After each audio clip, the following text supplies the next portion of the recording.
देश में बिजली की रिकॉर्ड मांग, भीषण गर्मी में 265 गीगावाट का नया ऑल टाइम हाई। भीषण गर्मी और एसी कूलर के बढ़ते उपयोग के कारण देश में बिजली की मांग ने पिछले सारे रिकॉर्ड तोड़ दिए हैं। बुधवार दोपहर 3:45 पर बिजली की अधिकतम मांग 265.44 गीगावाट तक पहुंच गई। ऊर्जा मंत्रालय के अनुसार लगातार तीसरे दिन बने इस रिकॉर्ड को सरकार ने बिना किसी कटौती और रुकावट के सफलतापूर्वक पूरा किया है। नीट यूजी परीक्षा 21 जून को दोबारा परीक्षा के लिए सुरक्षा एजेंसियां संभालेंगी मोर्चा। पेपर लीक के कारण रद्द हुई नीट यूजी परीक्षा अब 21 जून को दोबारा होगी। इसे फुल प्रूफ बनाने के लिए केंद्र सुरक्षा और इंटेलिजेंस एजेंसियां मोर्चा संभालेंगी। शिक्षा मंत्री धर्मेंद्र प्रधान ने अधिकारियों के साथ सुरक्षा इंतजामों की समीक्षा की है। उन्होंने सोशल मीडिया पर अफवाहें फैलाने वाले फर्जी खातों पर सख्त कार्रवाई और परीक्षा को पूरी तरह निष्पक्ष कराने के निर्देश दिए।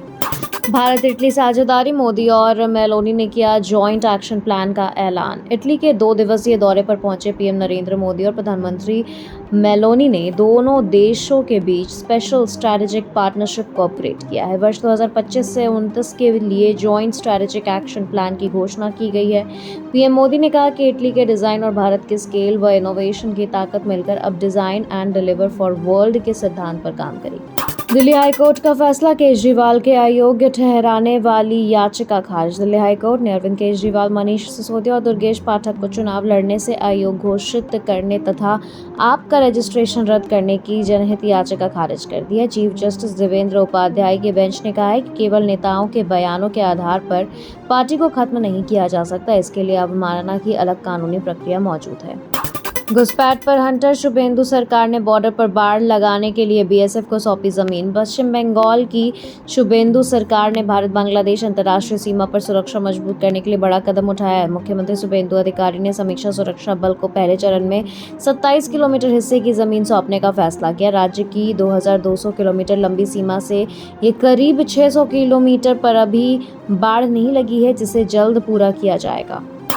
बिहार कैबिनेट के बड़े फैसले, गया से बैंकॉक उड़ान के 747 करोड़ की स्वास्थ्य योजना। मुख्यमंत्री सम्राट चौधरी की अध्यक्षता में बिहार कैबिनेट ने 13 प्रस्तावों को मंजूरी दी है। गया से बैंकॉक के लिए सीधी अंतर्राष्ट्रीय उड़ान शुरू होंगी, जिसके लिए सरकार प्रति फ्लाइट 10 लाख की सहायता देगी। इसके अलावा सहरसा, अरवल और औरंगाबाद में स्पोर्ट्स कॉम्प्लेक्स बनेंगे और पंचायत स्तर पर स्वास्थ्य ढांचे को मजबूत करने के लिए 747 करोड़ से अधिक की राशि स्वीकृत की गई है। तमिलनाडु में इतिहास, 6 दशक बाद कैबिनेट में शामिल होगी कांग्रेस। तमिलनाडु के द्रविड़ राजनीति में 6 दशक बाद बड़ा बदलाव होने जा रहा है। कांग्रेस के 2 विधायक एडवोकेट राजेश कुमार और पी विश्वनाथ गुरुवार को मुख्यमंत्री विजय की टीवी के सरकार में कैबिनेट मंत्री के रूप में शपथ लेंगे। कांग्रेस अध्यक्ष मल्लिकार्जुन खड़गे ने इसकी मंजूरी दे दी है, जिससे राष्ट्रीय पार्टी के राज्य सत्ता में वापसी हो रही है।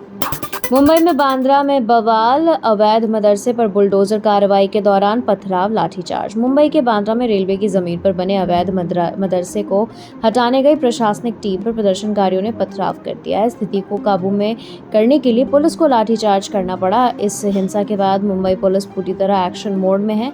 वीडियो फुटेज और टीवी क्लिपिंग्स के जरिए आरोपियों की पहचान करने के लिए विशेष टीमें गठित की गई है।